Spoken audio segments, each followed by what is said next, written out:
Hello, क्या हालचाल बंधु? हैं? पिछला लेक्चर तो सब बहुत लंबा चौड़ा हो गया था, 3 घंटे का है। तो कुछ काम काम की बातें हैं, ठीक है।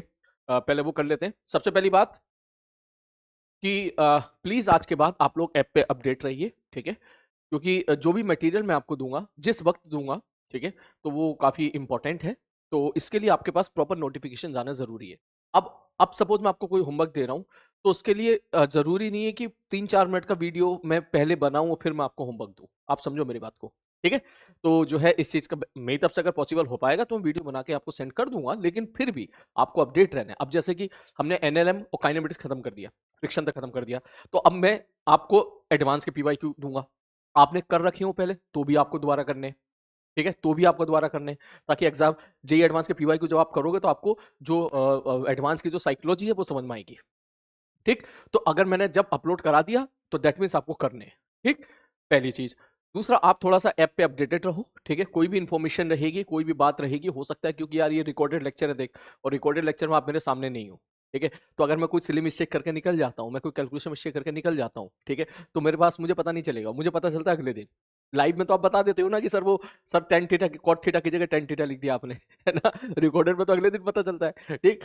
तो इस चीज को ध्यान में रखते हुए थोड़ी बहुत अगर मुझसे सपोज कोई कैलकुलेशन मिस्टेक या कोई भी इस टाइप की ह्यूमन एरर हो जाती है, तो प्लीज अपडेट ऐप पे रहिएगा। मैं जैसे मुझे पता चलता है मैं ऐप पे बता देता हूँ, ठीक है। वहां पे मैसेज टाइप करके बता देता हूँ या ऑडियो मैसेज से भेज देता हूँ।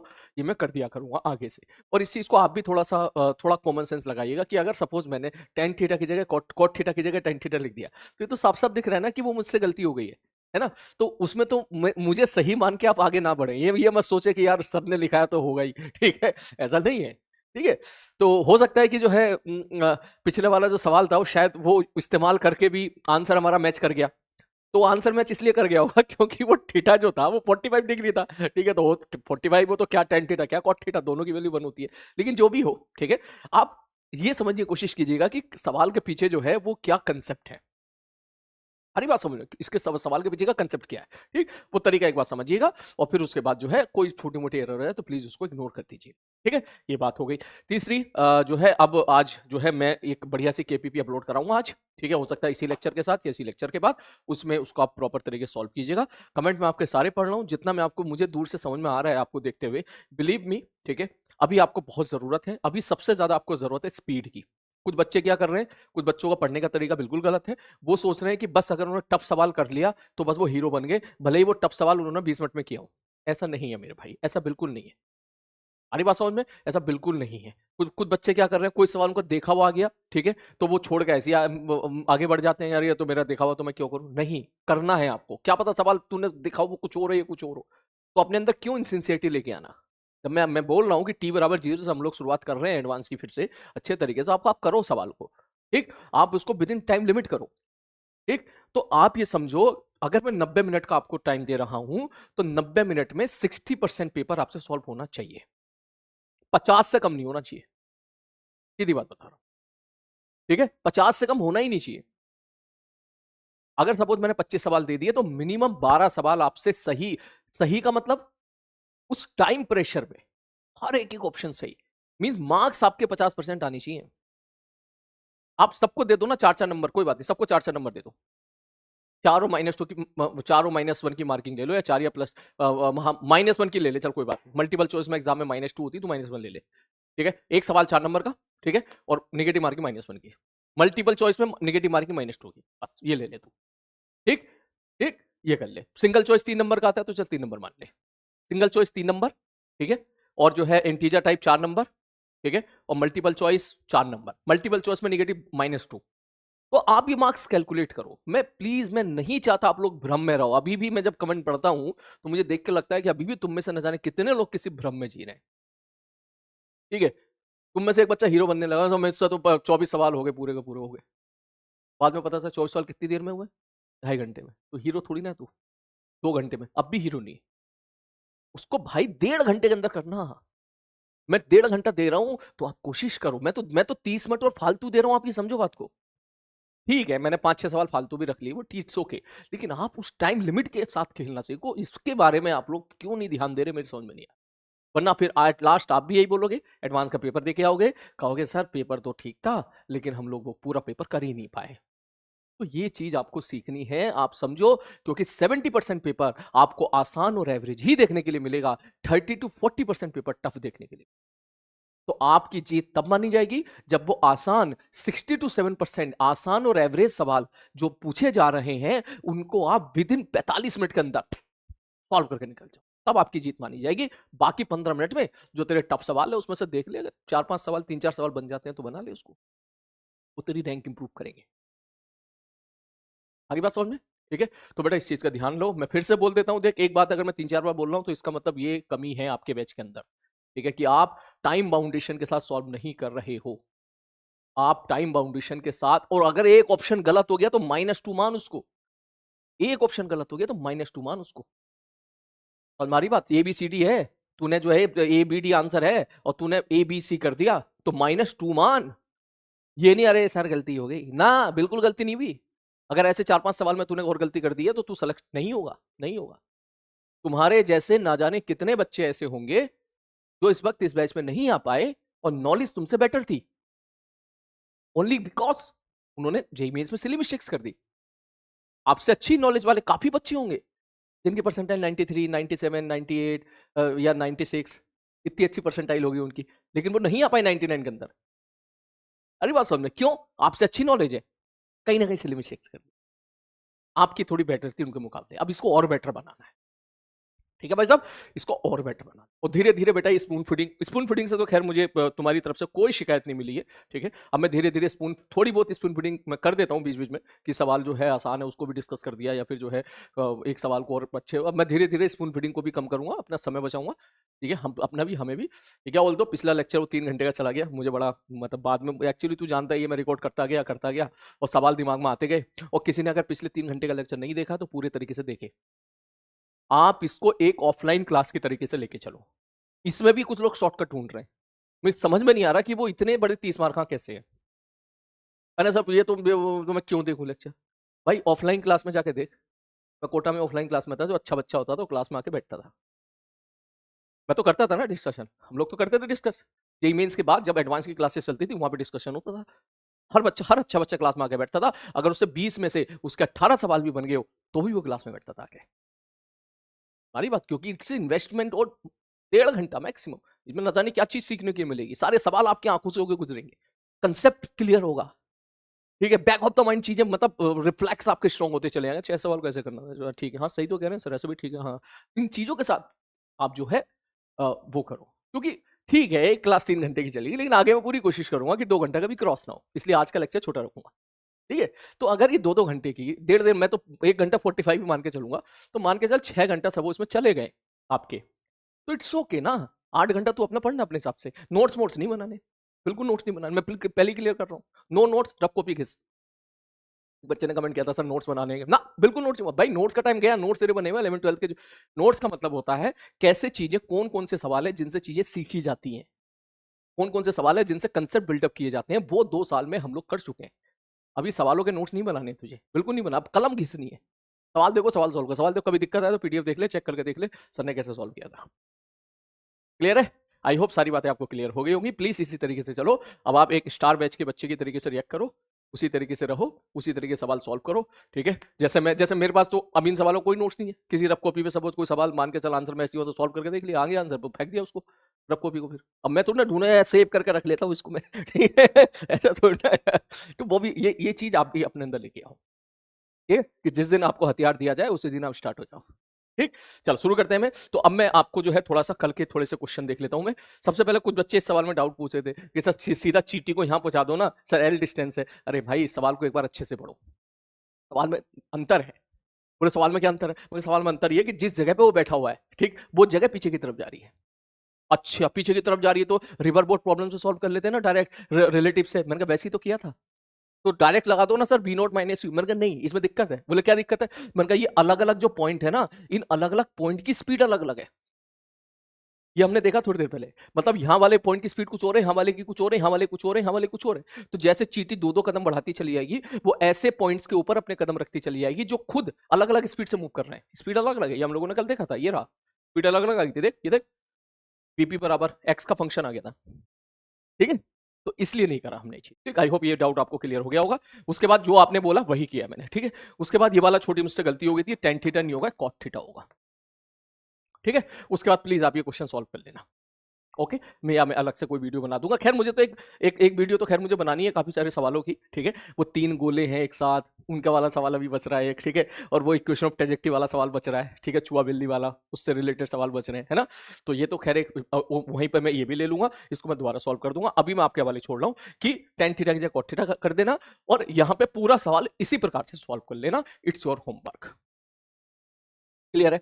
हो सकता है इस सवाल में आंसर इसलिए हमारा मैच कर गया हो क्योंकि थीटा की वैल्यू 45 डिग्री आ रही थी। ठीक है, तो इसलिए जो है 45 डिग्री हो गया, तो cot theta tan theta sine, जो कॉट थीटा होता है वही टेन थीटा होता है, जो साइन थीटा होता है वही कॉस थीटा होता है। ठीक है, 45 डिग्री के लिए। ठीक है, तो हो सकता है इसलिए मैथ्स का सपोर्ट मिल गया हो। ये खैर मैं आपको होमवर्क दे रहा हूँ, प्लीज इस क्वेश्चन को दोबारा कर लीजिएगा। ठीक है, चलो अब मैं आपको जरा यहाँ पर काइनेमेटिक्स का होमवर्क डिस्कस कर देता हूँ। मैं मानता हूँ कि अब मुझे वीडियो लंबी चौड़ी नहीं बनानी है, इसलिए मैं आपको केवल हिंट देके निकलूंगा। ठीक है, सफिशिएंट हिंट। अगर आपने सवाल ट्राई करे हैं और आपकी परसेंटाइल 97, 98, 99 है, तो मेरे इस हिंट से आप ये सवाल बना लोगे।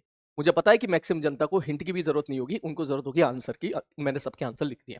फिर मैं स्टार्ट कर देता हूं। ये मैंने काइनेमेटिक्स के लास्ट लेक्चर में कुछ 24-25 सवाल दिए थे। स्टार्ट करते हैं। पहला सवाल, दो पार्टिकल है। ठीक है, ओपी और ओक्यू की तरफ घूम रहे हैं। मैंने कहा ठीक है भाई साहब, और 10 मीटर पर सेकंड से घूम रहे हैं। ठीक है, और एन, ठीक है भाई साहब, okay, and other from rest with the constant acceleration इतना, line OP makes an angle 37 with the line OQ. ये कहना चाह रहा है, देखिए ये ओ है, ये पी है, और ये क्यू है, और ये 37 डिग्री है।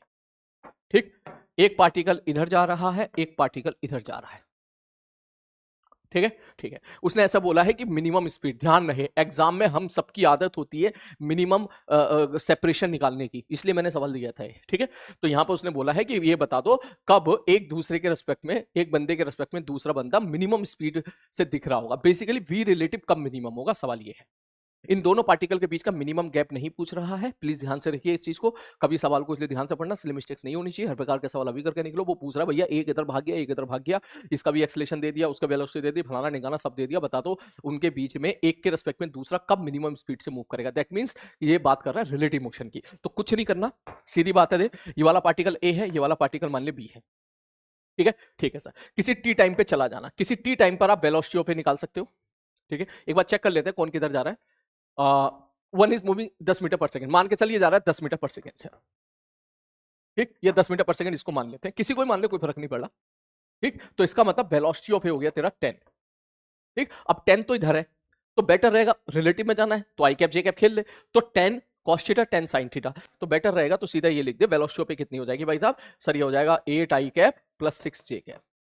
और अगर मैं वेलोसिटी ऑफ बी पूछूं आपसे, वेलोसिटी ऑफ बी कितना है, इसने बोला है कि रेस्ट से चला है और एक्सेलरेशन कितना है 5, तो किसी टी टाइम पर उसकी वेलोसिटी हो जाएगी v बराबर u प्लस ए टी। ए कितना है 5, तो इसका मतलब a 5t आई कैप। तो इसका मतलब रिलेटिव वेलोसिटी क्या हो जाएगी, va माइनस बीबी, सर 8 माइनस 5t आई कैप प्लस 6j कैप। उसने क्या पूछ लिया, उसने मिनिमम स्पीड पूछ लिया। देख ले कहां गेम खेला है। तो इसकी स्पीड कितनी होगी, बोले सर स्पीड हो जाएगी, सर यहां पर रिलेटिव स्पीड कितनी हो जाएगी 8 माइनस 5t का स्क्वायर प्लस 6 का स्क्वायर का अंडर रूट। इसको करना है मिनिमम। इसको मिनिमम करने के लिए डिफरेंशिएटेड एंड डिफरेंशिएट करके इक्वल टू क्या कर देना मेरे भाई, 0 कर देना। साफ साफ जैसे ही करोगे आपका आंसर निकल के आ जाएगा। नेक्स्ट, अगला क्वेश्चन। ये क्वेश्चन होमवर्क है, ये मैं आपको दे रहा हूं, आप खुद से कीजिएगा। आपको ये पता होगा कि मिनिमम टाइम की कंडीशन क्या हुआ करती थी, आपको याद होगा, मिनिमम डिस्टेंस की, सॉरी। ठीक है, आपको याद होगा एक सवाल हमने ये पढ़ा था कि मान के चलो ये इधर जा रहा है यू से, ठीक, तो आदमी किस दिशा में चले, ठीक है, कि यहां से यहां पहुंचे। जब यहां से यहां पहुंचेगा तो ड्रिफ्ट हुआ करती थी 0, याद है। ठीक, ठीक है, ये हमारा पुराना सवाल था। और इस केस में रिजल्ट क्या आता था, बोले सर इस केस में रिजल्ट आता था साइन थीटा, सब वी साइन थीटा बराबर यू, तो साइन थीटा बराबर यू बाई वी, ये आता था। ये हमारा पुराना सवाल था, ओल्ड सवाल। नया सवाल क्या है, इस सवाल में एक कंडीशन थी कि सर जो v है वो ग्रेटर देन u है, मतलब नदी की वेलोसिटी उतनी ज्यादा नहीं है, आदमी की वेलोसिटी ज्यादा है। नदी आराम से चल रही है, आदमी तेज तैर सकता है। लेकिन ये जो क्वेश्चन है इसमें उसने बोल दिया है कि v is less than u है, मतलब नदी बहुत तेज बह रही है, नदी का बहाव तेज है। मतलब अब अगर आदमी इधर मतलब नदी, ऐसा समझ आदमी की वेलोसिटी 10 है तो नदी की वेलोसिटी मान के सर 40, ठीक है, तो इसका मतलब आदमी ने अगर इधर गया तो आदमी को ये बहा के ले ही जाएगी, क्योंकि 10 का कंपोनेंट इधर कितना आ जाएगा 10 cos थीटा, 10 cos थीटा वैसे ही 10 से कम हो जाएगा, और ये वाली वेलोसिटी क्या है, ये ज्यादा है, तो इसका मतलब उसको बहा के ले जाएगी। तो इस केस में तो भैया बंदा कभी जिंदगी में यहां पहुंच ही नहीं पाएगा। ठीक, अगर वो अपोजिट दिशा में भी जाएगा, अपना सारी की सारी जान वो नदी से लड़ने में भी लगा देगा ना, तो भी नदी उसको आगे बहा के ले जाएगी। ठीक, तो ऐसे सवाल उसने पूछा है, इसने ऐसा बोल दिया है क्या कि नदी की वेलोसिटी 2 टाइम है। इसका मतलब अगर मैं ऐसा कह दूं कि वेलोसिटी ऑफ रिवर सपोज मैं कह दूं v है, तो वेलोसिटी ऑफ मैन उसने बोल दिया है v/2 है, या ये 2v है तो ये v है। नदी दुगनी वेलोसिटी के साथ चल रही है, अगर आदमी 10 से तैर सकता है तो नदी 20 से जा रही है। तो आपको करना क्या है इस सवाल में, आपको करना यही है, मैं तरीका बता देता हूं। इसने पूछा है कि यहां से आदमी ने तैरना शुरू किया, नदी जा रही है 2v वेलोसिटी के साथ और आदमी की वेलोसिटी भी, तो ये बता दो किस एंगल पर आदमी जाए कि मिनिमम ड्रिफ्ट हो। तो ड्रिफ्ट तो भाई साहब 0 तो नहीं हो सकती। तो ऐसे सवालों को करने का तरीका, भैया ठीक है भेज दे, तू कहीं भी भेज दे, मान ले इधर भेज दे v वेलोसिटी के साथ। ठीक, ठीक है सर, मान ले एंगल थीटा है। ठीक, तो तू निकाल ले कहां जाएगा, ये यहां पहुंचेगा सपोज इस जगह पे, तो ये x हो जाएगा। ठीक, सपोज मैं कह दूं ये वाली डिस्टेंस d है और मैं आपसे पूछूं भैया x की वैल्यू बताओ, x की वैल्यू कितनी होगी, तो x आप सीधा बोलोगे सर जितनी देर नदी में रहा d/v cos थीटा इनटू आगे वाली velocity 2v minus v sin theta, जमीन के रेस्पेक्ट में। तो अब आपको इसको डिफरेंशिएट करके इक्वल टू 0 कर, खत्म कहानी। और जैसे आप, ये तो सवाल पूरा ही कर दिया मैंने, ठीक है, और जैसे आप इसको सॉल्व करोगे, इसको अब क्योंकि x को मुझे क्या करना है, x को मिनिमम करना है। ठीक, और अगर मुझे x को मिनिमम करना है, डिफरेंशिएटेड, देख ये तो b हट गया, ये अंदर ले जा, ये बन जाएगा 2 sec theta minus tan theta. मुझे इसको डिफरेंशिएट करना है थीटा के रेस्पेक्ट में और इक्वल टू 0 करना है, क्योंकि मुझे x को मिनिमम करना है। तो ये क्या आ जाएगा 2, ठीक है, ठीक है सर, ये sec theta differentiation sec theta tan theta, और tan थीटा का डिफरेंस sec स्क्वायर थीटा बराबर 0, एक sec थीटा कैंसिल आउट हो गया, cos थीटा भी निकल गया, sin थीटा बराबर कितना आ गया, हाफ आ गया। ठीक, और ये सब एक बार कर लो, अब दोबारा मत करना। इसका भी तरीका है, इन दोनों सवालों का एक ही तरीका है, sin थीटा बराबर छोटी वेलोसिटी बटे बड़ी वेलोसिटी, पुराने सवाल में, यहां पर भी यही कर देना, sin थीटा बराबर छोटी वेलोसिटी बटे बड़ी वेलोसिटी, मतलब sin थीटा बराबर छोटी वेलोसिटी बटे बड़ी वेलोसिटी, हाफ, वही आ जाएगा। क्लियर है, चलो नेक्स्ट आगे बढ़ते हैं, अगला क्वेश्चन। नेक्स्ट क्वेश्चन इसने ऐसा बोला है, अच्छा ये सवाल है, ठीक है, इसने ऐसा बोला है पत्थर को हमने ऐसे फेंक के मारा कि ऐसे जाके गिरा है। मैंने कहा ठीक है भाई साहब, projectile take off with the initial velocity 50 at an angle of 37 degree, इसका मतलब इधर वेलोसिटी कितनी है भाई साहब 30 है, और इधर वेलोसिटी कितनी है मेरे भाई साहब 40 है। ठीक है, उन्हें बोला ऐसे फेंक के मारा है, और दो यहाँ पर पोल है, ठीक है, 25 मीटर के हाइट पर, यहाँ पर भी और यहाँ पर भी 25-25 मीटर के हाइट पर है, और उनके बीच का जो सेपरेशन है वो बता दो कितना होगा। कुछ नहीं करो सवाल में, कभी ऐसा सवाल है या कोई फॉर्मूला याद हो, रिजल्ट याद हो तो अप्लाई कर दो, वरना कोई बात नहीं, सीधा खेलो। बोले कैसे, बोले सर ये कितनी है 30, क्या यहाँ की वेलोसिटी आप निकाल सकते हो, वर्टिकल वेलोसिटी, तब बी स्क्वायर बराबर क्या लिखोगे, you square 900 minus 2 A S, S कितना है 25 मीटर ऊपर जाना है, तो ये कितना हो गया 500 400, तो बी बराबर यहाँ पर 20 मीटर आ गया वर्टिकल वेलोसिटी। और अगर वर्टिकल वेलोसिटी 20 मीटर आ गई और ये तो 40 रहेगी, इसका मतलब अगर ये 20 है तो यहाँ पे वर्टिकल वेलोसिटी तो 0 हो जाएगी, तो यहाँ से यहाँ जाने में कितना टाइम लगेगा 2 सेकंड, और यहाँ से आने में कितना टाइम लगेगा 2 सेकंड, इसका मतलब यहाँ से यहाँ पहुंचने में कितना टाइम लगेगा 4 सेकंड, और आगे भाग रही है 40 से, 4 सेकंड में चलेगी 160, खत्म सवाल। नेक्स्ट, अच्छे बैच में डिस्कशन ऐसे ही होता है, क्योंकि तेरे को हिंट चाहिए बस, ठीक है, चल आगे बढ़ते हैं। इसने ऐसा बोला कि यहाँ से पत्थर फेंक के मारा है, ठीक है, तो बता दो कि हमें यू मैक्स और यू मिनिमम बता दो, मतलब कम से कम कितनी वेलोसिटी के साथ फेंक के मारे कि ये इसके अंदर गिर जाए, और ज्यादा से ज्यादा कितनी वेलोसिटी के साथ फेंक के मारे कि इसके अंदर गिर जाए। इन बोथ द केस, चाहे आप तेज से फेंको या धीरे से फेंको, इसको नीचे पहुंचने में टाइम लगेगा 2h/g, क्योंकि इसको हॉरिजॉन्टली फेंका है।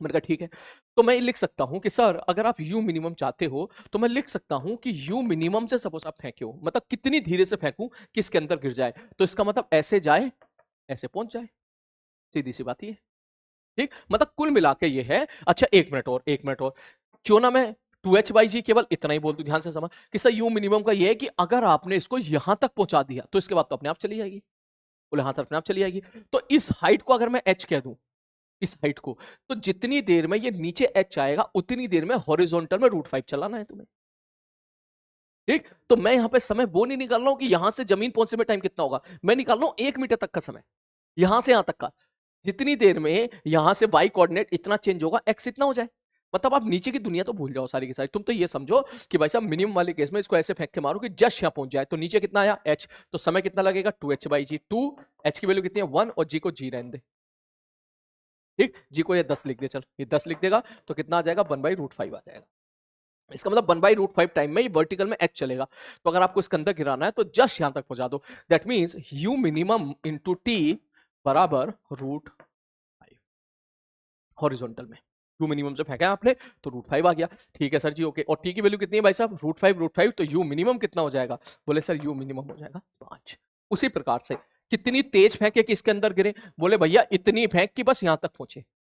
अगर अगर वो इतनी ज्यादा फेंक दी क्रॉस कर गया तो इसके अंदर जाएगा ही नहीं, ठीक। तो इसका मतलब एक यहां से यहां पहुंचने में कितना समय लगेगा? बोले 1/√5। तो इसका मतलब अब उसको कितना चलाना है? बोले 2√5 चलाना है। तो आप लिखोगे यू मैक्सिमम इंटू टी बराबर 2√5। टी की वैल्यू 1/√5 है, वहां चला जाएगा, ये 10 बन जाएगा, 10 में से 5 गया, 5 आंसर आ जाएगा। ठीक है, नेक्स्ट अगला क्वेश्चन। ये आपको खुद करना है, खुद करना है, खुद करना है, खुद करना है। ये सवाल बहुत अच्छा था, ध्यान से सुनना। इसने ऐसा बोला है कि हमें बता दो कि n इंटीजर है तो क्या कंडीशन होगी। हमने इसको ऐसे फेंक के मारा, देख ये एक सिलेंडर है, इसको ऐसे हॉरिजॉन्टली फेंक के मारा है, तो ये ऐसे घूमता रहेगा, ऐसे घूमते घूमते घूमते घूमते नीचे आएगा। हमने हॉरिजॉन्टली फेंक के मारा है, वर्टिकल नीचे वाले उससे तो 0 है ना। तो अगर तू ध्यान से देख इसको नीचे पहुंचने में कितना टाइम लगेगा, हम सीधा बोलेंगे सर 2h/g इतना समय लगेगा इसको नीचे पहुंचने में। सोच, आराम से सोच, सवाल पढ़ जल्दी, किसी ने नहीं पढ़ा जल्दी पढ़ो। टेंजेंट फेंक के मारा इसको जल्दी, मिनट से पहले। ठीक है भाई, चलो। तो भाई सीधी सी बात है, इसको इसको हॉरिजॉन्टली फेंका गया है, ये कैसे करेगा? इस पाथ में, इस प्रकार से काइंड ऑफ स्पाइरल पाथ, ये ऐसे ऐसे नीचे की तरफ आ जाएगा, इसको नीचे लेके आएगी ग्रेविटी, ठीक। ठीक है सर। तो अब इसने बोला है कि क्या इसका आंसर है, इसमें से चारों ऑप्शन में से बता दो कौन सा ऑप्शन इसका सही है। तो सीधी सी बात ये है, इसको नीचे आने में कितना समय लगा? बोले इतना समय लगा। तो इसका मतलब अगर इतने समय को मैं स्पीड से मल्टीप्लाई कर दूं, ठीक है, तो क्या मैं ऐसा बोल दूं कि टोटल इस प्लेन में ऐसे हॉरिजॉन्टली इतना डिस्टेंस चल के आया होगा? बोले हाँ सर। तो that means that is equal to, अगर ध्यान से सुनना, मान के चलो ये n चक्कर काटा है तो n इंटू 2πr। आप वर्टिकली मत सोचें, आप इसको ये सोचें कि ये ऐसे चल रहा है, ठीक। अगर कोई बंदा ऐसे चल रहा है थोड़ी देर के लिए, अगर मैं टॉप व्यू देखूं तो मुझे तो ऐसे ही दिखाई देगा ना, केवल ऐसे ही, ठीक। तो अगर ये बंदा ऐसे चल रहा है तो टी टाइम में कितना चलेगा? b इंटू टी चलेगा, ठीक। इसी प्लेन में ऐसे कितना चलेगा? b इंटू टी चलेगा। मैंने कहा ठीक है भाई साहब। तो इतने चलने में मान के चलो उसने n चक्कर काट लिए, तो n चक्कर काट लिए तो n चक्कर में कितना डिस्टेंस चलता है? n into 2πr। खत्म कहानी। इसके बाद जो भी आंसर आना होगा आपका मैच कर जाएगा, इसको देख लीजिएगा। नेक्स्ट अगला क्वेश्चन, चलो चलते हैं नेक्स्ट क्वेश्चन की तरफ। हाँ हाँ, स्टूडियो चेंज हो गया है, ठीक है, कोई बात नहीं, ठीक। तो सवाल आई होप आपने पढ़ लिया होगा, मैं किनारे हो रहा हूं, किसी ने नहीं पढ़ा तो पढ़ सकते हो। अब देखो ध्यान से देखो, क्वेश्चन में बेसिकली कहना चाह रहा है कि एक बेल्ट है और बेल्ट आगे की तरफ जा रही है और आदमी उसके ऊपर खड़ा है।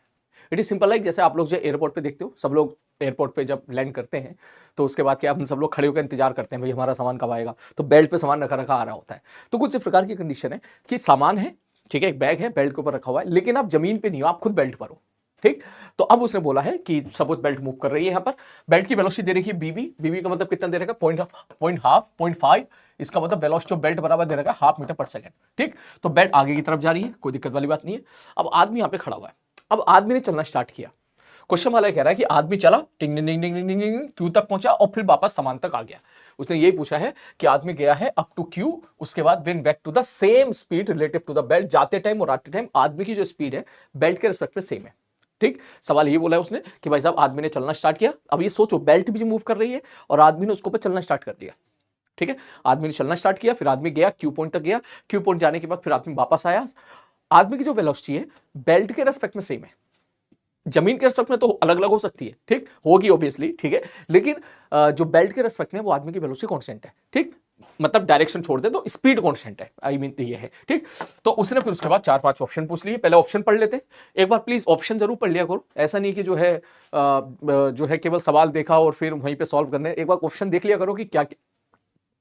मैं आपसे ये सजेस्ट करूंगा मल्टीपल चॉइस में 4 ऑप्शन एक साथ पढ़ लिया करो, ठीक है, क्योंकि उसका फायदा ये मिलता है कि मान लिया अगर पहला ऑप्शन जो है उसी से करस्पॉन्डिंग हमारा तीसरा चौथा ऑप्शन हुआ तो आपको पहले से ही ड्यूरिंग द कैलकुलेशन आपको ध्यान में रहेगा यार इस चीज का इस्तेमाल हो रहा है तीसरे या चौथे ऑप्शन में। अगर आप पहले ऑप्शन में आपने पूरी जान लगा दी तो ठीक है, तीसरा चौथा पढ़ा ही नहीं और फिर बाद में पता चला पूरा सॉल्व करने के बाद फिर तीसरे चौथे तक पहुंचे, और फिर पता चला कि तीसरे क्वेश्चन में तो वही पहले वाले सवाल का छठा सातवां स्टेप था जो आपने लिखा नहीं, मन ही मन में सॉल्व करके निकल गए, और फिर आपको फिर से वो सॉल्व करना पड़ रहा है। ठीक है, तो इसलिए ये हमेशा हैबिट बनाओ मल्टीपल चॉइस क्वेश्चन में कि एक बार, ठीक है, सुकून से जो है चारों ऑप्शन पढ़ लो, क्योंकि चारों ऑप्शन पढ़ लोगे तो आपको आइडिया लग जाएगा कि किस दिशा में आपको जाना है, क्योंकि हमारे पास समय भी बहुत लिमिटेड होता है। ठीक है, चलो शुरू करते हैं इसके बाद। तो पहला सवाल में उसने बोला कि भैया हमें तो ये बता दो आदमी को क्यू पॉइंट तक पहुंचने में कितना टाइम लगेगा। ठीक है, दूसरा time taken by man to reach the Q, अच्छा पहला दूसरा ऑप्शन सेम ही है। तीसरा time taken by man to return back to the luggage, कितनी देर के बाद आदमी वापस लगेज के पास आ जाएगा। और चौथा separation of the luggage from P when the man return back to the luggage. अच्छा मैं फिर से देख लेता हूं, separation of luggage from point Q. ठीक है भाई साहब, when man return back to the luggage, जब आदमी लगेज के पास आ जाएगा तब बैग की क्यू पॉइंट से कितनी डिस्टेंस होगी, मतलब लास्ट में बात कर रहा है वो। आई होप सवाल आपको समझ में आ गया होगा। इस प्रकार का सवाल आपको एरोडोप में देखने के लिए मिलेगा। आप प्लीज सारे बच्चे, ठीक है, मैं क्वेश्चन नंबर बता रहा हूं, उस क्वेश्चन नंबर को जरूर पढ़िएगा, जरूर क्वेश्चन को सॉल्व कीजिएगा, हंसना मत। एरोडोप का क्वेश्चन नंबर 1, ठीक है, पहला सवाल यही है। ठीक है, पहला सवाल एरोडोप में इसी प्रकार का दे रखा है, बस उसने रिवर बोट प्रॉब्लम के अकॉर्डिंग पूछ लिया, क्योंकि अगर ये सवाल अगर ध्यान से देखें तो बेल्ट चल रही है या नदी बह रही है, बात तो एक ही हो गया ना, बेल्ट आगे की तरफ मूव कर रही है तो इसको ऐसा समझ नदी मूव कर रही है। अब सामान रखा हुआ है जो बेल्ट के साथ मूव कर रहा है, तो इट इज सिंपल लाइक कि मैं अगर कह दूं एक लकड़ी का टुकड़ा है, लकड़ी का पट्टा है जो नदी के साथ एज इट इज बह रहा है, तो वो उस सवाल में नदी में बहने वाला लकड़ी का पट्टा और यहां पर सामान, वो दोनों एक हो गया। और मैं कह दूं वहां पर आदमी तैरना स्टार्ट कर दे और यहां आदमी ने चलना स्टार्ट कर दिया, बात वही है। वहां पर रिवर बोट प्रॉब्लम में याद करो जो वी दिया होता था, velocity of man with respect to river दिया होता था, यहां पर वेलोसिटी ऑफ द रिवर दिया है। तो अगर आप इस चीज को सोच पा रहे हैं तो ये सवाल बिल्कुल ऐसा ही है। एरोडोप का क्वेश्चन नंबर 1 आप पढ़िएगा, वहां उसने क्या दिया है, सवाल आसान है, ठीक, लेकिन एक बार आप प्लीज अप करके जरूर कर लीजिएगा ताकि आपको कॉन्फिडेंस आएगा। उसमें सवाल ये है, क्वेश्चन की फ्रेमिंग समझेगा तो बड़ा मुश्किल लगेगा, लेकिन जब सॉल्व करेगा तो एकदम हो जाएगा। क्या बोले सर, देखो नदी बह रही है, ठीक है, नदी बह रही है, उसके साथ एक लकड़ी का टुकड़ा बह रहा है, ठीक है, लकड़ी का टुकड़ा नदी के साथ बह रहा है। अब आदमी ने क्या किया, नदी की दिशा में लकड़ी के टुकड़े से उतर के, लकड़ी का टुकड़ा लकड़ी का पट्टा, ठीक, उतर के नदी की दिशा में तैरना शुरू किया। ठीक है, आदमी ने तैरना शुरू किया आगे, ठीक, और फिर वो वापस आया। ठीक है, तो सवाल कुछ ऐसा था कि बताओ वो नदी के टुकड़े को कब मिलेगा। ठीक है, ये नदी के टुकड़ा, लकड़ी का टुकड़ा, नदी का टुकड़ा नहीं है, लकड़ी का टुकड़ा, लकड़ी के पट्टे को कब मिलेगा, कि लकड़ी का पट्टा था ये ऐसे जा रहा है और आदमी ने ऐसे तैरना स्टार्ट किया और फिर आदमी फिर वापस आया, तो बताओ वो लकड़ी के पट्टे पे वापस लौट के कब आएगा। अब इसको अगर जमीन से देखेंगे तो बड़ा मुश्किल लगेगा, वो काफी जो है कैलकुलेशन लंबी चढ़ी हो जाएगी, क्योंकि इस सवाल को जमीन से देखोगे तो क्या होगा, बोले आदमी जा रहा है आगे v+u वेलोसिटी के साथ, ठीक है सर, जब आदमी वापस आएगा तो v-u वेलोसिटी के साथ वापस आएगा जमीन के रेस्पेक्ट में, बोले ठीक है सर, और लकड़ी का टुकड़ा वो खुद भी वेलोसिटी के साथ जा रहा है, रिवर वेलोसिटी के साथ फ्लो कर रहा है। तो ये दोनों चीजें, तीनों चीजें एज्यूम करना बड़ा मुश्किल हो जाता है कभी कभी विद इन टाइम लिमिट को ध्यान में रखते हुए। लेकिन अगर इसको अपन ऐसा सोचें, कैसे, बोले मान ले रिवर फ्रेम में चला जाए तू, ठीक है सर, रिवर फ्रेम में चलेगा, रिवर के फ्रेम में चलेगा का मतलब क्या हो गया, तो लकड़ी के टुकड़े के ऊपर जाके बैठ जा, तो जो लकड़ी का टुकड़ा है उसकी जो वेलोसिटी है, रिवर की जो वेलोसिटी वो तो सेम है, तू वहां जाके बैठ जा, बोले ठीक है बैठ गया। अब आदमी तुझे जाता हुआ दिखाई देगा, तो नदी तो तुझे रुकी हुई दिखाई देगी एक तरह से, ठीक, तो अब आदमी तुझे v वेलोसिटी के साथ जाता दिखाई दे रहा है, तो सवाल कितना आसान हो गया कि भाई आदमी v वेलोसिटी के साथ गया और आदमी v वेलोसिटी के साथ आया, सिंपल, ठीक, तो इस प्रकार का सवाल दिखाई देगा। तो इसलिए यहां पर जो है बहुत जरूरी होता है कि आप सही टाइम पे सही फ्रेम चूज करो। अब इस सवाल को आप सॉल्व कर लेते हैं। सबसे पहला, टाइम टेकन बाय मैन, ठीक है, to reach the end Q, कह रहा भैया आदमी को यहां से यहां पहुंचने में कितना टाइम लगेगा, ये तो सिंपल ग्राउंड फ्रेम से हो जाएगा। आदमी की वेलोसिटी 1.5 इसने दे रखी है यहां पर रिलेटिव टू द बेल्ट, और बेल्ट की वेलोसिटी 0.5, तो इसका मतलब रिलेटिव वेलोसिटी हो जाएगी 2, और उसको चलना कितना है, 20 मीटर चलना है, तो 2 की स्पीड से 20 मीटर चलने में कितना समय लगेगा, 10 सेकंड लगेगा। नेक्स्ट क्वेश्चन, उसके बाद 2 सेकंड ऑप्शन गलत हो जाएगा आपका। Time taken by man to return back to the luggage, अब इसको ऐसे ही कर सकते हो कि जाने में कितना टाइम लगा, 10 सेकंड, तो आने में भी कितना लगेगा, 10 सेकंड, खत्म, ना तो सॉल्व कर लेना, ठीक।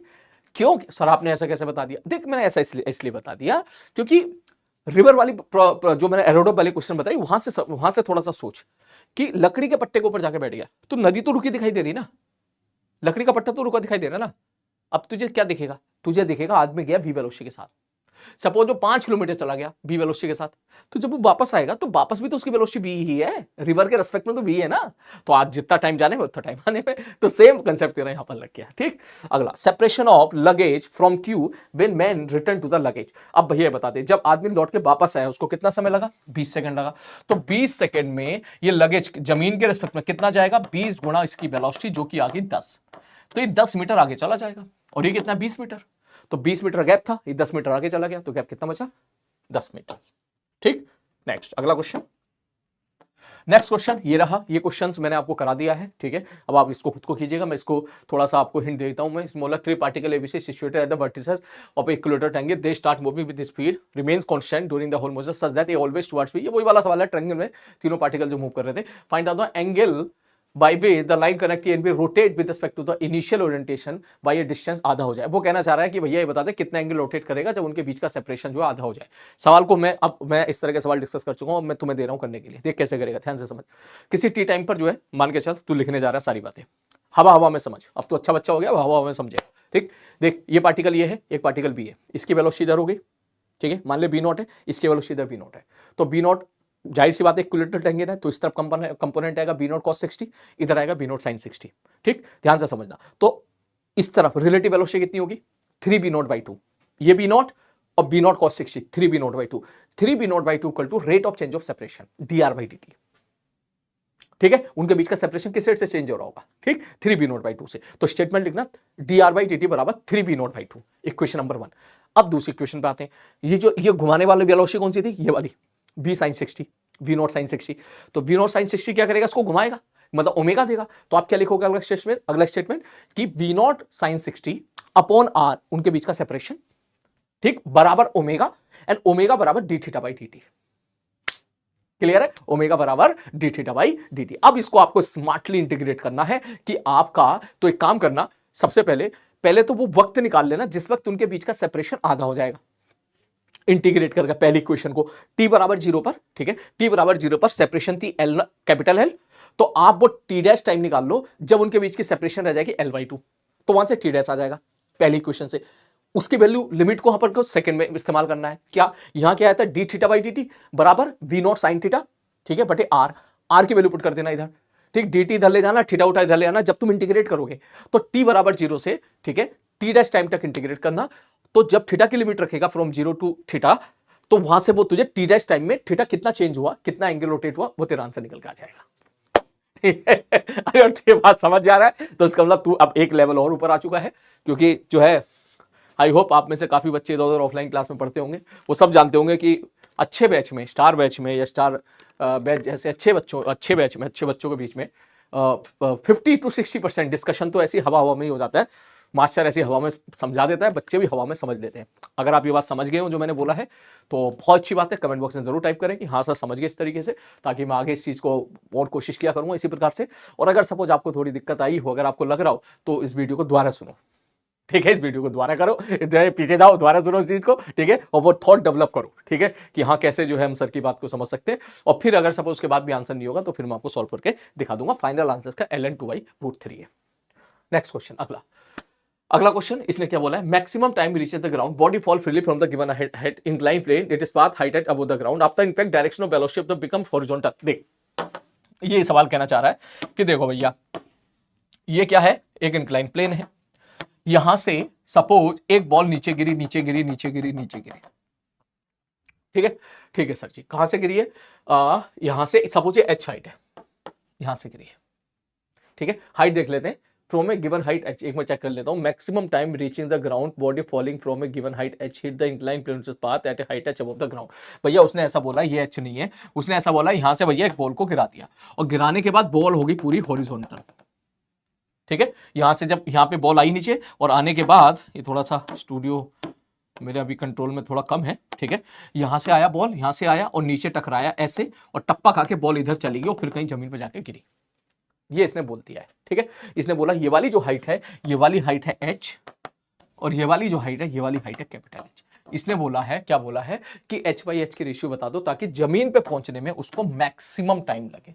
कोई बात नहीं, पहले समय निकाल लो, ठीक। तो आप एक बार बताओ, मैं डायरेक्ट लिख रहा हूं, टी बराबर यहां से छोड़ा है, ड्रॉप किया है, उसको यहां पहुंचने में कितना टाइम लगेगा, क्या यहां से यहां बिल्कुल वर्टिकली नीचे आया है? हाँ से नीचे आया। कितना नीचे आया? Capital H minus small H.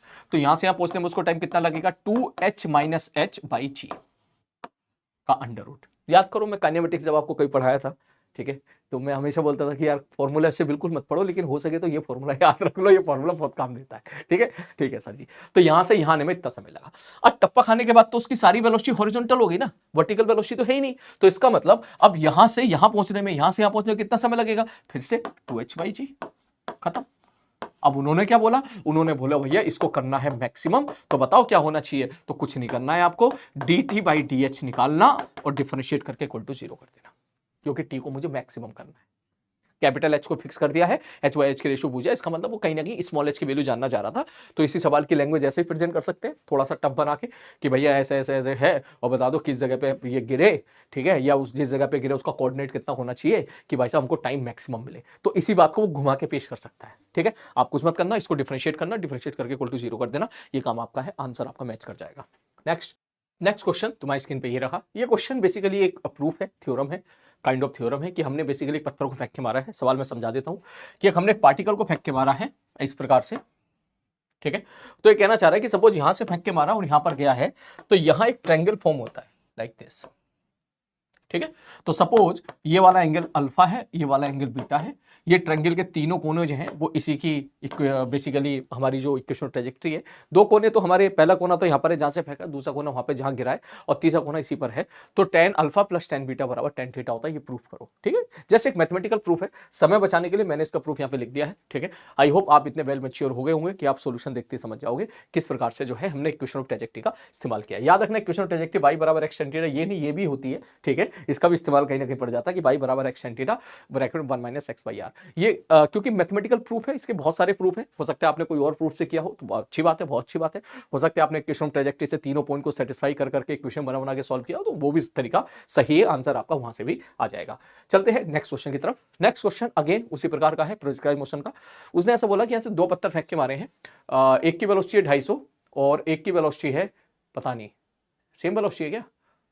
Collision of two fire shell, एक को फेंका गया with velocity 250 at an angle of 60 and 45 to the horizontal. अच्छा, दोनों के दोनों सेम वेलोसिटी से फेंका, इसका मतलब अब उसने बोला कि टाइम इंटरवल बता दो कैसे फेंके कि दोनों हवा में टकरा जाए। कोई दिक्कत वाली बात नहीं है, ठीक है, टकरा टकरी करना है बस, ऐसा समझो। एक पत्थर फेंक के मारा, सपोज यहां गिरा, दूसरा पत्थर फेंक के मारा 45 टी, सपोज यहां गिरा, ठीक। तो मान लो किसी टी टाइम पर दोनों टकरा गए। अब क्योंकि दोनों को अलग अलग टाइम से फेंका है, ठीक है, एक को अभी फेंक के मारा, तो उसने पूछा कि दूसरा कितनी देर फेंक के मारे, कितनी देर बाद फेंक के मारे कि दोनों हवा में टकरा जाए। ठीक है, तो चलो कुछ नहीं, एक काम करो, जब भी कभी ऐसे सवाल हो कि मान लो इसका कोऑर्डिनेट है भाई साहब x, y, मैं कोऑर्डिनेट मान लेता हूं जिस जगह दोनों टकराए होंगे। तो मैं पहले बात कर लेता हूं पहले वाले के लिए। तो पहला वाला जो है 250 से फेंक के मारा है, कितने फिर कि भाई साहब 60 पर। तो मान लो एक ये 60 डिग्री वाला है, इसको वहां पहुंचने में टाइम लगा t1 और इसको पहुंचने में टाइम लगा t2। ठीक है, तो आप ये बोल सकते हो सर पहले वाले के लिए मैं लिख सकता हूं x बराबर 250 इंटू टी1, और दूसरे वाले को सपोज टाइम लगा है t2, तो 250 नहीं, कॉस वाला कंपोनेंट आएगा, ठीक। इसको 250 से फेंका तो 250 cos 60 इंटू टी1, और दूसरे वाले को जो समय लगेगा, दूसरे वाले के लिए हम लिख सकते हैं x बराबर 250 cos 45 इंटू टी2।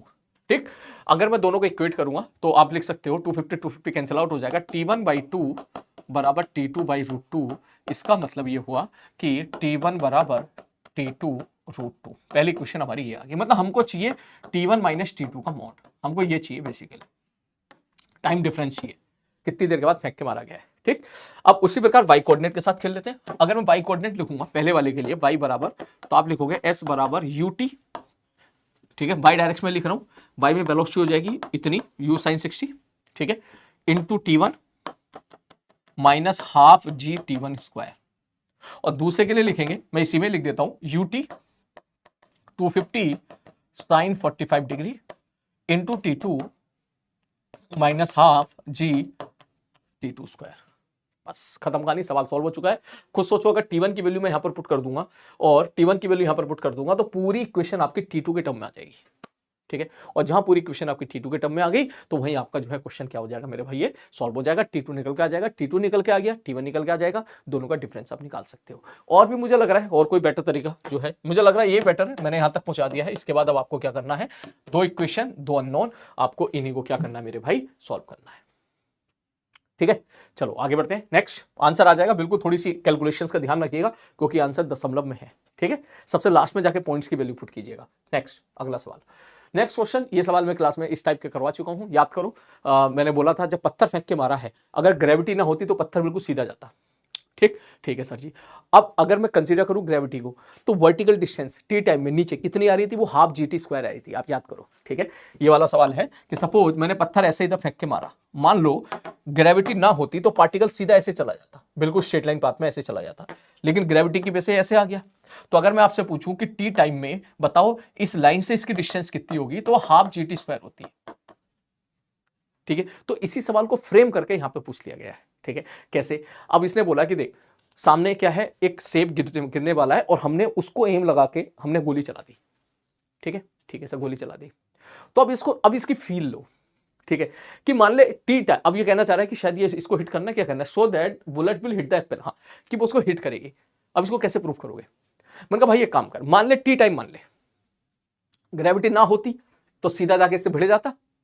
ठीक, अगर तूने एप्पल की तरफ निशाना लगा के मारा है, ग्रेविटी ना होती तो सीधा एप्पल पे जाके जो है बंदूक की गोली घुस जाती और सीधा एप्पल नीचे गिर जाता। ठीक, अब ग्रेविटी आ गई है, कोई बात नहीं, ग्रेविटी आ गई है, तो टी टाइम में एप्पल नीचे कितना गिरेगा, हाफ GT स्क्वायर। टी बराबर 0 से तूने शॉर्ट करा और टी बराबर 0 पे वहां से एप्पल को गिरा दिया, तो टी टाइम में एप्पल नीचे कितना आएगा, हाफ GT स्क्वायर, और प्रोजेक्टाइल इस लाइन से कितना नीचे आ जाएगा, हाफ GT स्क्वायर। तो इसका मतलब जाहिर सी बात है, साफ साफ पता चल गया कि वो उसको क्या कर देगा, हिट कर देगा। बस इतना ही है इसमें। ठीक है, नेक्स्ट अगला पार्ट, नेक्स्ट क्वेश्चन। ये क्या कहना चाह रहा है, 2 guns situated at the top of a hill of the height 10 meter fire one shot each other with the same speed of 5 √3 at the same interval of time.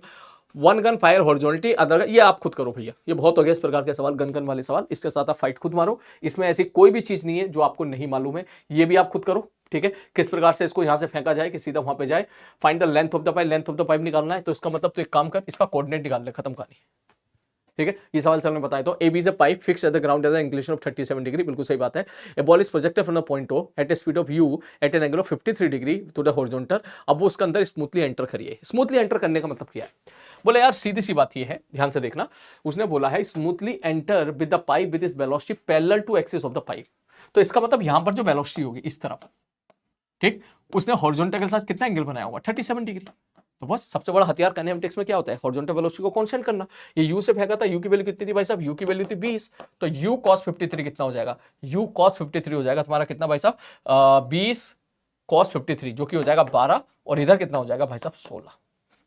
ठीक है, तो that means हम ये बोल सकते हैं कि b cos 37 तुम्हारा आ जाएगा 12, b cos 37 आ जाएगा 4/5 बराबर 12। ठीक है, 4 या 12, तो b बराबर आपका आ गया 15। ठीक है, और b सही जा रहा है ना 15, चेक कर लेते हैं भाई साहब, गलती ना हो गई हो। b cos 37, cos 37 कितना हुआ 4/5 बराबर 12, कैसे लिखा, cos 53, बिल्कुल सही बात है। ओके, ठीक, ठीक है सर। तो हमें यहां पर ये v पता चल गया, तो इसकी नीचे वाली वेलोसिटी भी निकाल लो, फिर तो वर्टिकल वेलोसिटी भी निकाल लो। वर्टिकल वेलोसिटी कितनी हो जाएगी, v sin 37 अगर मैं आपसे पूछूं, ठीक है, v sin 37 कितना हो जाएगा, 15 गुणे में 3/5, sin 37 3/5 होता है, ये निकल के आ गया 9। तो मुझे अब ये पता लगाना है, ठीक है, मुझे अब ये पता लगाना है, बोले क्या पता लगाना है, कि मुझे पता लगाना है कि कितनी देर के बाद ये घटना घटेगी। ठीक है, तो अभी इसकी इनिशियल वेलोसिटी कितनी 16, बाद में कितनी होगी 9, तो सीधा लगा दे b बराबर u plus a t, b बराबर u plus a t. I hope sign convention को मैंने ऊपर की तरफ पॉजिटिव मान के कर लिया है। तो ये कितना हो गया भाई साहब, ये हो गया तुम्हारा कितना 25, 2.5 सेकंड इसको यहां पहुंचने में लगेंगे, t बराबर 2.5 सेकंड। ठीक है, t बराबर 2.5 सेकंड लगेंगे। अब देख ले भैया, find the length of the pipe, distance of and b from point o। ओ की जो है, ओ पॉइंट कहां भैया, ओ कहां गया, अरे यार तो रिफ्लेक्शन इधर नहीं है, उधर देख लेता हूँ वो कहां पर है। अच्छा ओ, ओके ओके, पी पॉइंट की उसने क्या बोला, find the distance of end B of the pipe from point O. अच्छा, उसने एक तो वाली डिस्टेंस पूछ ली, ठीक है, उसने एक बार ये वाली यहां से लेके यहां तक वाली डिस्टेंस पूछ ली है। ठीक है, और अब मेरे हिसाब से सवाल आपका सॉल्व हो चुका है। देख 16 से फेंक के मारा था, ठीक है, हाँ 16 से फेंक के मारा था ऊपर, 1.6 जाने में 1.6 आने में 3.2 सेकेंड जो है 3.2, ठीक है, जो इसका टाइम ऑफ फ्लाइट हो जाएगा। ठीक, दैट मीन्स अब मुझे इसकी लोकेशन तो पता चली जाएगी। ठीक है, खैर हम ये बोल नहीं सकते यहां पर, ठीक है, मजेदार बात ये है कि हम ये कह नहीं सकते यहां पर कि वहीं जाके फंसेगा, इसलिए मैं ये बोलूंगा, ध्यान से समझना कि सर पहले इसकी रेंज निकाल ले। रेंज कैलकुलेशन भाई साहब बड़ी खतरनाक लग रही है मुझे इसकी। 12, अब तो सॉल्व भी करेंगे पूरा साल। 12 गुणा 3.2 time of flight into range, तो 12 दूनी 24, 12 तिया 36, 37, 38, ये रेंज आ गई है। ठीक, तो अगर ये L है तो ये वाली डिस्टेंस कितनी हो जाएगी, L cos 37 4L/5, और ये वाली डिस्टेंस कितनी हो जाएगी, ये वाली डिस्टेंस कितनी हो जाएगी सर, ये वाली डिस्टेंस हो जाएगी L sin 37 3L/5।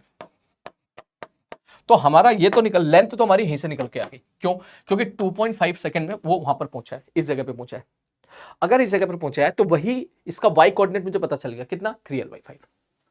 तो मैं y दिशा में लगा देता हूं, s बराबर ut प्लस हाफ स्क्वायर, तो मैं लिखूंगा y दिशा में क्या कितना चला बनता, 3L/5।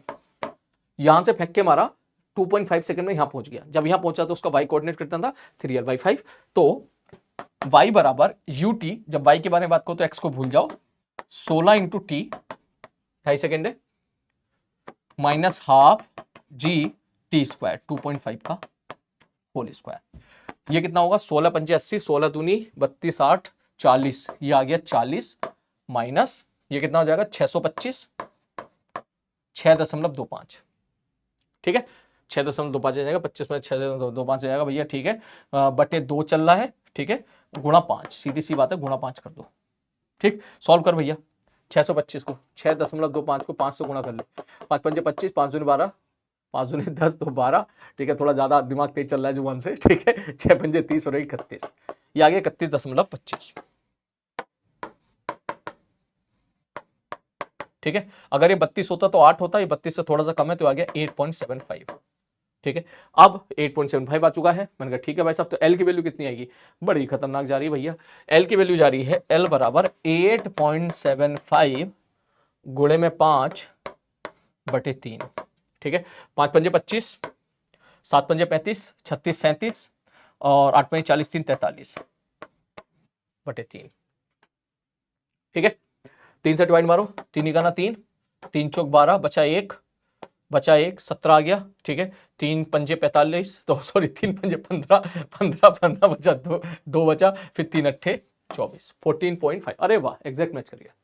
अब यहां तक मैंने पहुंचा दिया, अगला तू खुद कर भाई। ठीक है, डिस्टेंस पूछा, अब तो हो ही गया सवाल। ठीक है, अब तो हो ही गया सवाल। क्यों सर, इसके लिए हो कैसा गया सर, डिस्टेंस कैसे निकालेंगे, मगर डिस्टेंस ऐसे निकालेंगे कि यहां से यहां तक, ठीक है, तुझे एक्स कोऑर्डिनेट पता चल जाएगा। पता चल गया एक्स कोऑर्डिनेट, बोले हाँ सर एक्स कोऑर्डिनेट पता चल गया।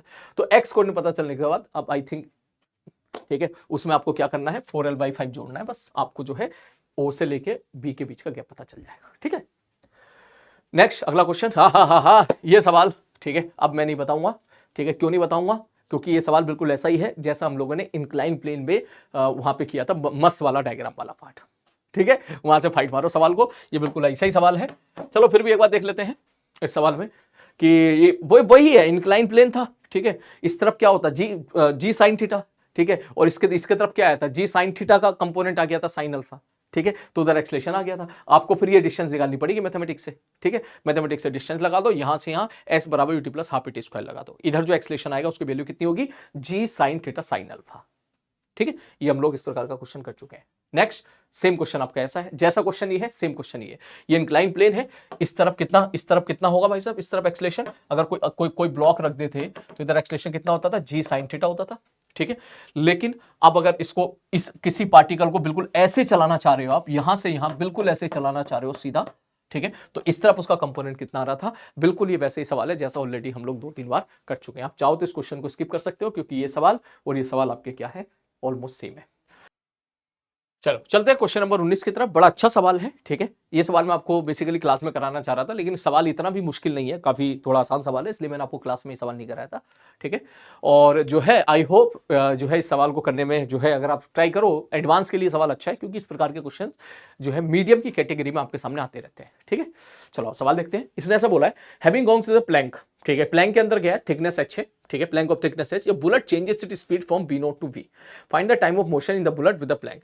वो कहना चाह रहा है भाई साहब बुलेट गोली मारी है, एक प्लैंक के लकड़ी का टुकड़ा है, ठीक है, लकड़ी का टुकड़ा है, उसके अंदर बुलेट घुसी v नॉट वेलोसिटी के साथ, जब वो निकली तो उसकी वेलोसिटी थी v, ठीक है भाई। तो बता दो उसने उसके अंदर कितना टाइम स्पेंड किया, ठीक है, कब, जब उसने बोला है कि जब रेसिस्टेंस जो फोर्स लग रहा है is proportional to the square of the velocity, ठीक है, स्क्वायर ऑफ द वेलोसिटी के प्रोपोर्शनल है। अब दिक्कत वाली बात ये, कुछ बच्चे सोचते हैं कि लगा दो ना v स्क्वायर बराबर u square plus 2gh 2s और v बराबर u प्लस at, ये लगा दो, तो यहां से आप करोगे तो एक भी ऑप्शन मैच नहीं करेगा। दो ऑप्शन देखते ही बच्चा डर जाता है, ln मतलब तो बहुत आसान है, हो सकता है शायद ये वाला कोई भी ऑप्शन मैच नहीं करेगा आपका, वहां से वो नहीं लगा सकते, क्योंकि वो इक्वेशन ऑफ मोशन तभी लगा सकते थे जब एक्सेलरेशन कांस्टेंट होता था, यहां एक्सेलरेशन कांस्टेंट नहीं है। यहां उसने बोला कि जो फोर्स है वो प्रोपोर्शनल है किसके, v स्क्वायर के।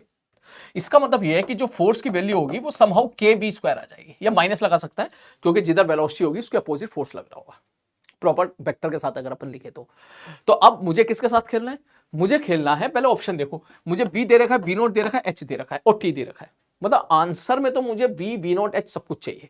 तो चलो ट्राई करते हैं, बोले f की जगह लिख सकता हूं ma, तो एक्सलेशन बराबर आ जाएगा minus k by m into v square. अब मुझे क्या लेके आना है, h भी लाना है, ठीक है, v भी लाना है, v नॉट भी लाना है, तो v की जगह a की जगह मैं लिख सकता हूं v into d v by d x, I hope आपको फॉर्मूला याद होगा, minus k by m into v square, v से भी कैंसिल आउट हो गया, इसको इधर लेके आ जाओ, ये आ गया डी वी बाई बी बराबर minus k by m into d x. अगर मैं इसको इंटीग्रेट करूं तो देखो कैसा आएगा, x बराबर 0 पर मान लो इनिशियल वेलोसिटी v नॉट थी, तो उसने बोला h height, h depth, h distance चलने के बाद फाइनल वेलोसिटी v हो गई है, ठीक, मैंने इसमें वैल्यू पुट कर दी, लिमिट रख देगा तो ये आ जाएगा ln v by v naught बराबर minus k by m into t, sorry into h. अब उसने वक्त ये भी पूछ लिया कि भैया समय भी बता दे, ठीक, ये तो पता चल गया कि भाई साहब इतनी डिस्टेंस चलने पर इतनी वेलोसिटी हो गई, अब ये तो बता दो कि समय कितना लगा, तो कोई बात नहीं, मैं एफ की जगह एम ए पुट करूंगा, ए बराबर minus k by m into v square, और इस बार ए की जगह क्योंकि मुझे टाइम के साथ खेलना है मैं डीबी बाई डी टी कर दूंगा, वी स्क्वायर को इधर लेके आ जाओ, डीबी बाई वी स्क्वायर बराबर minus k by m into d t का इंटीग्रेशन। अब सर टी बराबर 0 पर वेलोसिटी वी नॉट थी, आपको वो वक्त बता दो टी डैश कितना होगा, या टी बता दो टी कितना होगा जब वेलोसिटी वी हो जाएगी। यहां से अब आप इसको सॉल्व कर लीजिएगा, के बाई एम की value minus k by M की वैल्यू यहां से पुट कर दीजिएगा, सॉल्व करके आपका आंसर मैच कर जाएगा। मैंने यहां तक पहुंचा दिया, इसके बाद आपका काम है। Next question, question number 20। ये क्वेश्चन जो है जो बच्चे पहली बार देखते हैं उन्हें बड़ा मजा आता है करने में, वैसे जो सवाल बड़ा मजेदार है, आसान सा सवाल है। इन्हें बोला पोजीशन वेक्टर इस हिसाब से दे रखा है, ठीक है, what is the total displacement of the particle. तो भाई पहले तो आप एक चीज देखो, ये एक्स दे रखा है, ठीक है सर, अगर मैं इसको डिफरेंशिएट करूंगा ना तो वेलोसिटी आ जाएगी, ठीक है सर, वेलोसिटी आ जाएगी। वेलोसिटी अगर तू देखेगा तो एक चीज नोटिस करेगा, देखिए यू बाई के तो कॉन्स्टेंट था, बाहर निकल का आ गया 1 0, और यहाँ पे आ गया के इंटू ई की पावर माइनस के टी, ठीक है, और नीचे के से के कैंसिल आउट, ये आ गया यू ई की पावर माइनस के टी। मतलब मजेदार बात ये है कि इसकी वेलोसिटी लगातार बढ़ रही है, चेक करके देखना, यू आ गया कितना, वेलोसिटी कितनी आ गई है, ठीक, एक्स में वेलोसिटी कितनी आ गई, यू ई की पावर माइनस के टी। इसका मतलब टाइम बढ़ने पर क्या हो रही है, वेलोसिटी क्या हो रही है, एक तरीके से, ठीक, पॉजिटिव है, बस ये समझ, बढ़ना घटना छोड़, वेलोसिटी क्या पॉजिटिव है, ठीक है, बस तो ये डिक्रीजिंग ग्राफ हो गया, सॉरी, वेलोसिटी घटती चली जाएगी, ठीक है, तो कायदे में वेलोसिटी घटती चली आ रही, सॉरी मैंने बढ़ते हुए बोल दिया था, ये तो साफ दिख रहा है कि v बराबर, ठीक है, इसका मतलब वेलोसिटी का ग्राफ अगर आप देखोगे तो एक्सपोनेंशियली ऐसे घटती चली आ रही है, लाइक दिस, तो कभी ना कभी तो रेस्ट पर आएगा भाई साहब, जाहिर सी बात है, और रेस्ट पर आएगा तो बताओ। अब यहां से साफ दिख रहा है कब रेस्ट पर आएगा, टी बराबर इन्फिनिटी पर, ठीक, तो देख सवाल कितना मजेदार है। तो भाई एक बार बता, टी बराबर 0 पर मोशन स्टार्ट हुआ, मैंने कहा हाँ, टी बराबर 0 पुट कर, ये हो गया 0, तो एक्स की वैल्यू कितनी आ गई, बोले यू बाई के आ गई, और टी बराबर इन्फिनिटी पे क्या होगा, पार्टिकल रेस्ट पर आ जाएगा, टी बराबर इन्फिनिटी पुट कर, ये 0 बन जाएगा, ये देख, ओ उल्टा लिख दिया, सॉरी, टी बराबर 0 पर ये पूरा क्या बन जाएगा, ई की पावर 0 1 में से 1 गया 0 आ गया, टी बराबर 0 पुट करोगे तो ई की पावर 0 बन जाएगा, ई की पावर 1 माइनस 1 इज 0, और टी की वैल्यू जो इन्फिनिटी पुट करेगा तो ये माइनस इन्फिनिटी, ये पूरा 0 बन जाएगा, तो एक्स टी कितना आ जाएगा, यहाँ पर एक्स फाइनल तुम्हारा आ जाएगा यू बाई के। तो यहाँ पर डिस्टेंस पूछे या डिस्प्लेसमेंट पूछे, क्या पूछा है, डिस्प्लेसमेंट पूछा है, डिस्प्लेसमेंट पूछा तो सवाल आसान हो गया। अगर वो इससे ये पूछता कि भाई मुझे तो डिस्टेंस बता दे अगर सवाल ये पूछता कि भाई हमको तो डिस्टेंस बता दो कि बिफोर कमिंग टू रेस्ट पे आने से पहले पार्टिकल कितना चलेगा, तो कुछ बच्चे जो थोड़ा सा दिमाग लगाने से पहले कूद पड़ते हैं, फिर वो क्या करते हैं, एक्स को डिफरेंशिएट करके वेलोसिटी निकालते, फिर उसका मॉड लेते, फिर उसको इंटीग्रेट करते, ठीक है, जीरो से लेके इन्फिनिटी, ठीक है, क्योंकि वेलोसिटी को इंटीग्रेट करते हैं, पोजीशन की तरफ, डिस्प्लेसमेंट की तरफ जाते हैं, स्पीड को इंटीग्रेट करते हैं, डिस्टेंस की तरफ जाते हैं, तो वो अल्टीमेटली आंसर वही आता। तो देख डायरेक्टली हमने यहां से भी समझ लिया कि सर वेलोसिटी हमेशा पॉजिटिव है, मतलब पार्टिकल वन डायमेंशन मोशन कर रहा है, कहीं रुकेगा नहीं, टी बराबर इन्फिनिटी पे रुकेगा, टी बराबर 0 पर एक्स बराबर 0 था, टी बराबर इन्फिनिटी पे यू बाई के था, तो पार्टिकल का डिस्प्लेसमेंट कितना आ गया, बोले यू बाई के आ गया, ये आंसर है। नेक्स्ट अगला, अब उसने क्या बोला, व्हाट इज द डिस्टेंस, देखो वही आ गया, डिस्टेंस का वर्ड पूछ तो लिया, थर्ड ऑप्शन वही आ गया सेम, ठीक है। नेक्स्ट अगला, अच्छा ये सवाल अगला, यही सवाल है, यही क्वेश्चन है, फिर से ये क्वेश्चन है, relation between velocity and acceleration of the particle. अब उसने पूछा भैया वेलोसिटी और एक्सेलरेशन बता दो, इसको डिफरेंशिएट कर दो, वेलोसिटी आ जाएगी, उसके एक बार और डिफरेंशिएट कर दो, एक्सेलरेशन आ जाएगा। फिर यहां से चारों ऑप्शन से आप सुकून से हिट एंड ट्रायल मेथड से आप ऑप्शन को मैच करा लीजिएगा, पहला ऑप्शन आपका मैच कर जाएगा, वो देखते के साथ ही लग गया कि कर जाएगा। नेक्स्ट क्वेश्चन, ठीक है, ये जो है जो बहुत ही मजेदार सवाल है, बेसिकली यहाँ से जस्ट हमारा सर्कुलर मोशन इंट्रोड्यूस होता है, ठीक है। यहाँ पे क्या बोला उसने, इसने बोला बॉल को ऐसे फेंक के मारा है 40√2 से 60 डिग्री पर, तो इसका मतलब इधर वेलोसिटी हो जाएगी 20√2 और ऊपर की तरफ वेलोसिटी हो जाएगी 40√2 sin 60 √3/2, ठीक है, 20√60, ठीक है, ऐसे फेंक के मारा है 45 डिग्री से एंगल 60 पर फेंक के मारा, जब वेलोसिटी ने एंगल 45 डिग्री बनाया विद वर्टिकल के साथ, ठीक है, तो इसका मतलब यहां पर जब 45 डिग्री बनाया होगा तो हॉरिजॉन्टल वेलोसिटी कितनी होगी, 20√2 तो रहनी है, इसका मतलब वर्टिकल वेलोसिटी भी 20√2 हो जाएगी, ठीक है, ठीक है सर, क्योंकि 45 डिग्री बना रखा है उसने क्या बोला, collide vertically hanging with the same mass stick as shown in the diagram. अब ये जाके उससे चिपक गई, अब उसने बोला maximum value of length l बता दो, ठीक है, so that combined mass complete the vertical circular motion. Simple सा बेसिकली इसके बाद सवाल हो गया आपका, कौन सा सवाल हो गया है, बोले सर इसके बाद हमारा जो क्वेश्चन है वो हमारा क्वेश्चन बन गया है कौन सा, तुम्हारा सिंपल सर्कुलर मोशन का, ठीक है।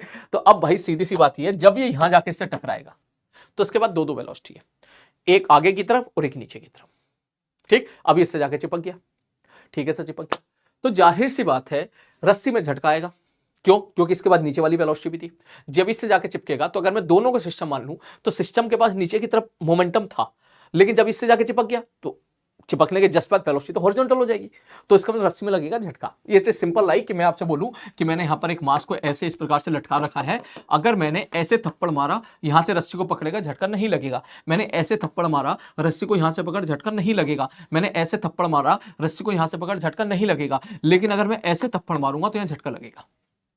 अगर मैं रस्सी को ऐसे पकड़ लूं यहां पर, ठीक है, और यहां नीचे की तरफ तो हथौड़े से मार धाड़, जैसे मेरे हाथ पे झटका लगेगा एकदम, उस केस में रस्सी में टेंशन इंपल्सिव हो जाएगी, ठीक है, ठीक है सर जी। तो यहाँ पे इंपल्स बाय द टेंशन भी पूछ सकता है, पूछ भी लिया था जेई वालों ने कुछ टाइम पहले, इंपल्स बाय द टेंशन, ठीक। तो इंपल्स क्या होता है, change in momentum, final momentum minus initial momentum. तो पहले सवाल को कर लेते हैं, तो इसका मतलब मुझे तो हॉरिजॉन्टल से मतलब है ना यार, मास सेम है, तो मैं क्या लिखूंगा भाई साहब, हॉरिजॉन्टल वेलोसिटी कितनी है, बोले 20√2, ठीक। अब जाके चिपक गया तो m मास की बॉडी अगर v वेलोसिटी के साथ जाती है और रुके हुए मास से जाके चिपक जाती है तो कंबाइंड मास कितनी वेलोसिटी के साथ जाता है, v/2 से, तो इसका मतलब v/2 ये वेलोसिटी हो गई है, और सर्कुलर मोशन कराना है तो किसके बराबर हो जाए, √5g r के बराबर हो जाए, जहां r की वैल्यू कितनी है l। मुझे लग रहा है इतने भी आंसर आ जाएगा, यही है बस, और तो कुछ नहीं बोला, complete the vertical circular motion, बस खत्म। स्क्वायर कर दे, 100 गुणा 2 बराबर 50 इंटू l, ठीक है, 200/50, l बराबर 4, ठीक है, खत्म सवाल। लेकिन सवाल को ही नहीं छोड़ेंगे, अगर मैं आपसे पूछूं कि what is the impulse imparted by the रस्सी, रस्सी के द्वारा इंपल्स बताओ, तो इसमें जो ये वाली वेलोसिटी थी इससे तो कुछ नहीं होगा, इस दिशा में तो कोई फर्क नहीं पड़ रहा, नीचे वाली जो वेलोसिटी थी उसका मोमेंटम कितना होगा, टकराने से पहले बॉल का मास इंटू 20√2,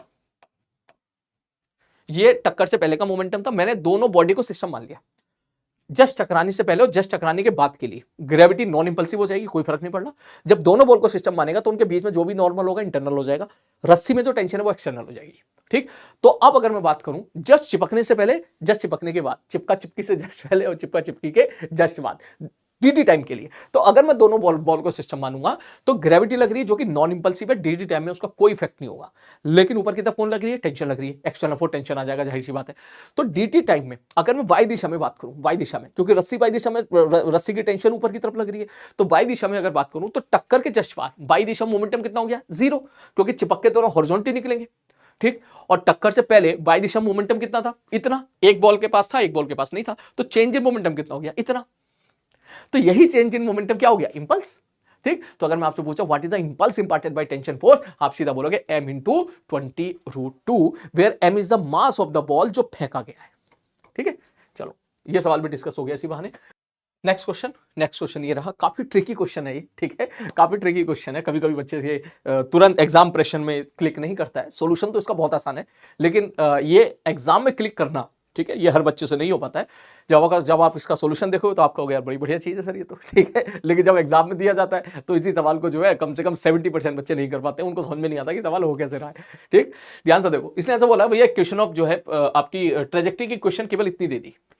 ठीक है, अब ये कैसे डील करें इसको, ठीक है, क्योंकि हम जो पढ़ते हैं y बराबर x tan theta minus half g x square upon u square cos square theta type पढ़ते हैं।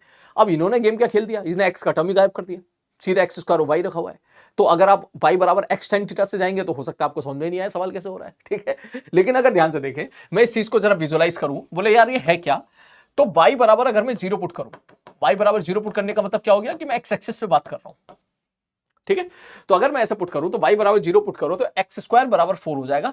इसका मतलब x बराबर +2 और -2 दो वैल्यू आ जाएगी। तो ये तो श्योर है कि डाउनवर्ड पैराबोला है। इसका मतलब हमें पता चल गया कि सर कहानी कुछ ऐसी है, ये -2,0 और ये 2,0। इसका मतलब ये इसकी मैक्सिमम हाइट है, क्योंकि सिमेट्रिकल है, साफ साफ दिख रहा है।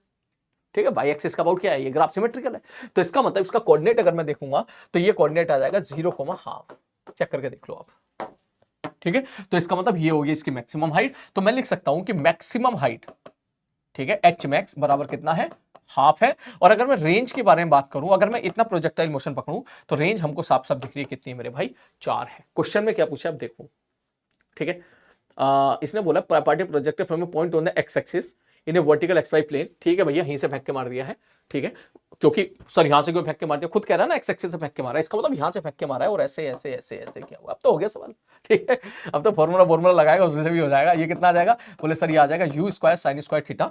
ठीक है, ये सीधा लिख लो, क्या पूछा है उसने, वेलोसिटी पूछा है ना, हाँ, you square sine square theta by 2g। ठीक है, और रेंज क्या होता है, you square sine 2 theta by g। Solve कर लेना, इसके बाद आंसर आ जाएगा आपका। ठीक है, अब वो इसने अब तो सब कुछ निकाल सकते हो, अगर एच मैक्स पता चल गया, इन दोनों को डिवाइड मारोगे, यू वाला टर्म गायब हो जाएगा, सीधा यहाँ पे आपको टेन थीटा पता चल जाएगा, और उसके बाद सॉल्व करने के बाद टेन थीटा आ गया। ठीक है, वापस वैल्यू यहाँ पुट कर दोगे, ठीक है, साइन थीटा की, तो आपको यू पता चल जाएगा, ये वर्टिकल वेलोसिटी पता चल जाएगी। क्लियर है, ठीक है, ये ऐसे भी खेल सकते हो। सर ये बताओ सर वर्टिकल वेलोसिटी वर्टिकल की निकाल लो पहले। सर एच मैक्स कितना है, हाफ, जो कितना होता है you by square upon 2a/, तो इसका मतलब यू बाई कितना आ गया, √10। ठीक है, उसी प्रकार से रेंज कितना होता है, ये सब मत करो, सीधा ये करो 2ux uy बटे a/। ठीक, रेंज 4 है, 2ux पता नहीं, वही निकालना है। uy कितना है, हमने निकाल लिया भैया √10, और ay मतलब वर्टिकल डायरेक्शन में कितना है 10, तो ux कितना आ गया, ये 2 मार दिया, 2 आ गया, 2√10 आ गया। ठीक है, और ये uy आ गया।